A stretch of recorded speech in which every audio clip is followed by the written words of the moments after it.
Nautika atau ilmu kelautan, telah dikenal para pelaut muslim jauh sebelum penjelajah Eropa mengelilingi dunia.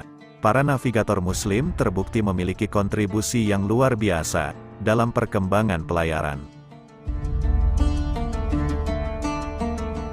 Para pelaut barat seperti Christopher Columbus dan Vasco da Gama pun merasa berhutang budi pada pemikiran dan jasa-jasa pada pelaut Islam yang menakjubkan. Lalu siapa saja pelaut Islam yang diakui kapasitasnya oleh para pelaut barat? Tapi sebelum kita lanjut videonya, jangan lupa untuk like, subscribe dan share channel ini, juga aktifkan notifikasinya agar teman-teman bisa mendapatkan info mengenai video lainnya.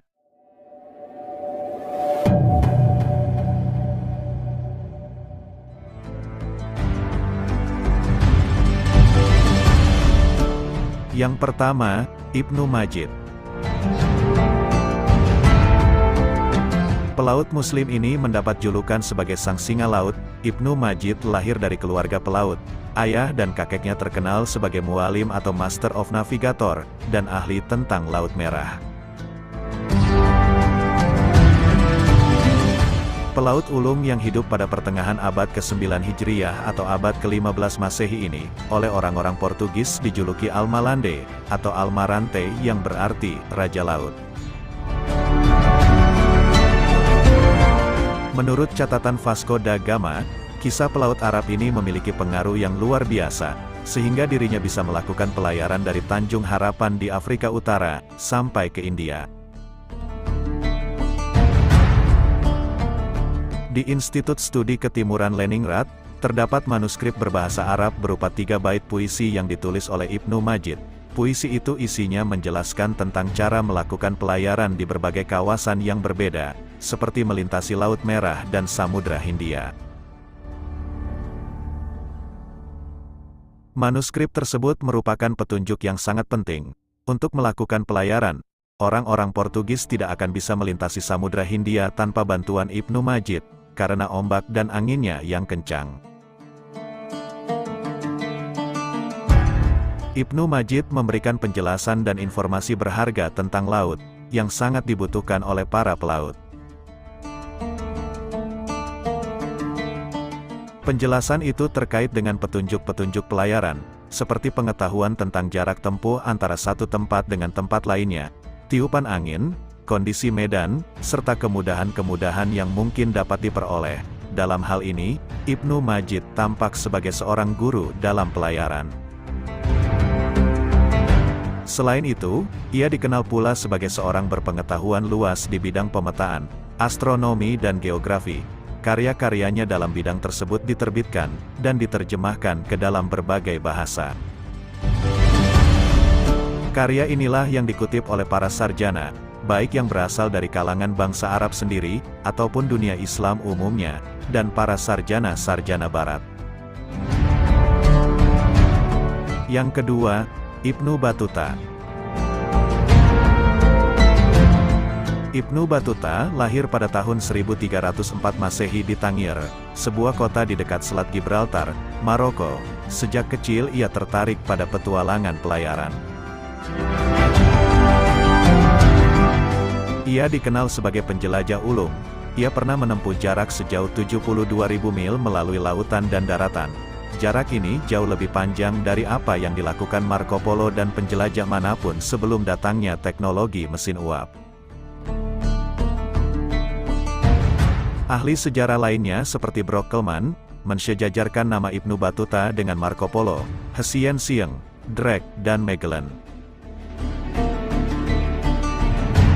Ibnu Battuta memulai perjalanannya pada umur 21 tahun dengan tujuan menunaikan ibadah haji. Ia bersama jamaah Tangier lainnya, menempuh keringnya hawa Laut Mediterania, dan di tengah teriknya daratan berpasir Afrika Utara.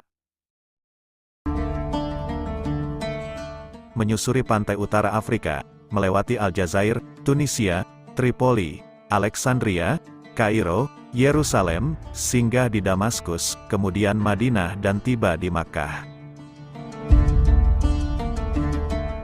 Tahun 1326, ia melanjutkan perjalanan ke wilayah Iran dan Irak. Setahun berikutnya, ia kembali ke Makkah untuk menunaikan ibadah haji yang kedua, dan tinggal selama setahun di kota suci tersebut. Kemudian pada tahun 1328, Ibnu Battuta melanjutkan perjalanan ketiganya ke pantai timur Afrika, hingga ke kota Kilwa yang sekarang bernama Tanzania.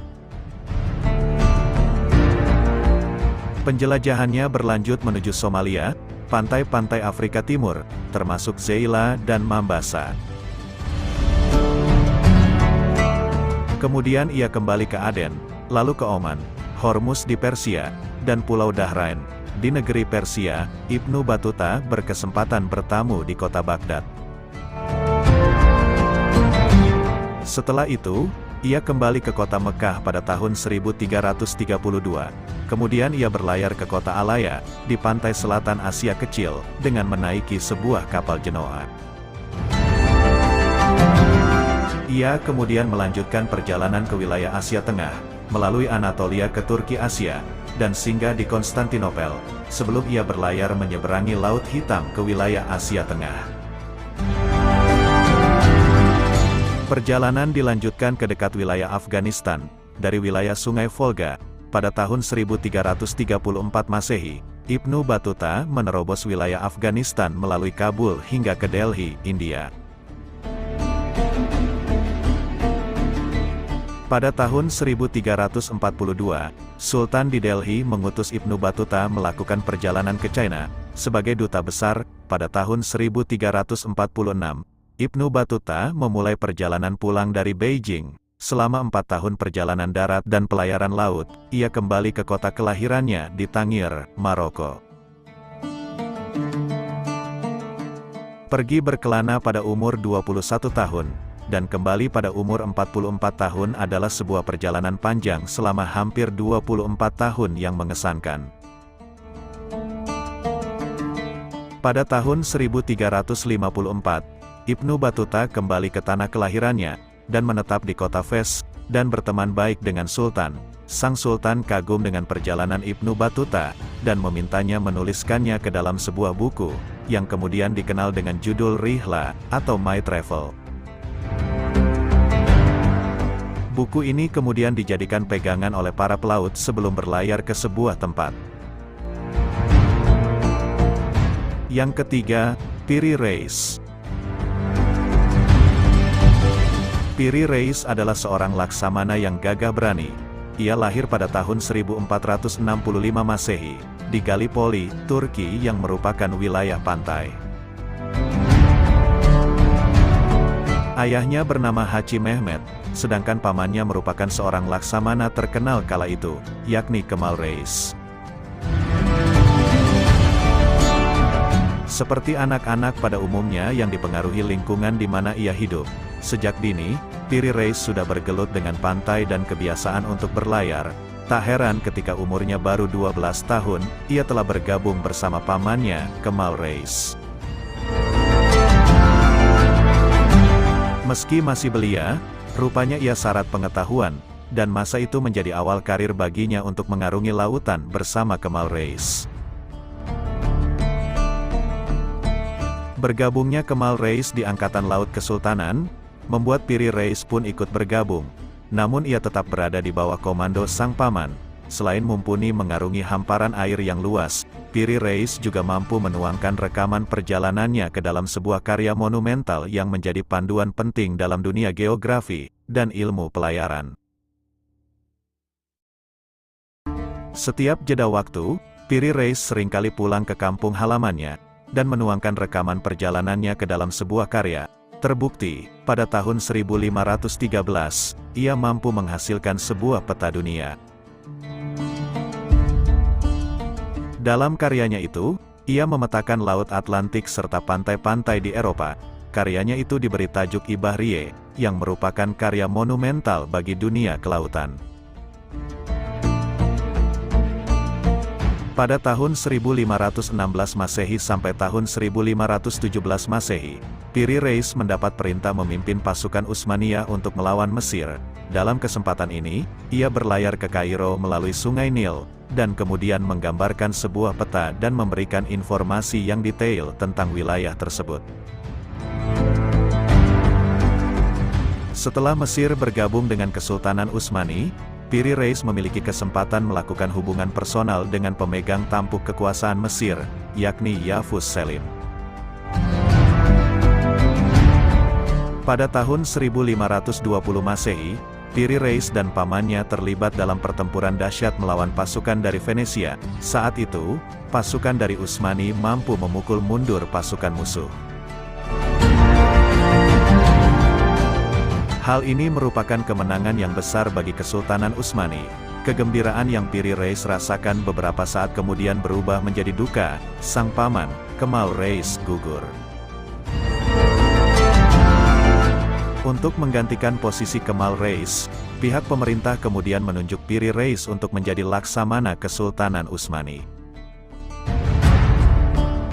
Meski ia telah menjadi Laksamana yang begitu padat kegiatannya, ia tetap sempatkan waktu untuk menuliskan rekaman perjalanannya selama ini. Pada tahun 1528 Masehi sampai tahun 1529 Masehi, Piri Reis telah melengkapi peta pertamanya, yang tercantum dalam Ibahriye.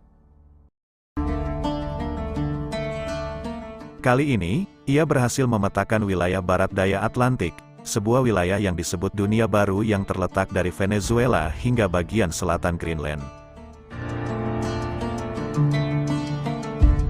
Itulah tadi, beberapa kisah singkat pelaut muslim yang memberikan kontribusi besar bagi perkembangan ilmu geografi dan nautika, atau ilmu pelayaran. Demikian untuk video kali ini dan terima kasih telah menyaksikan channel ini. Jangan lupa share video ini ke teman-teman kalian agar menambah hasanah keilmuan kita dan sampai jumpa di video-video berikutnya.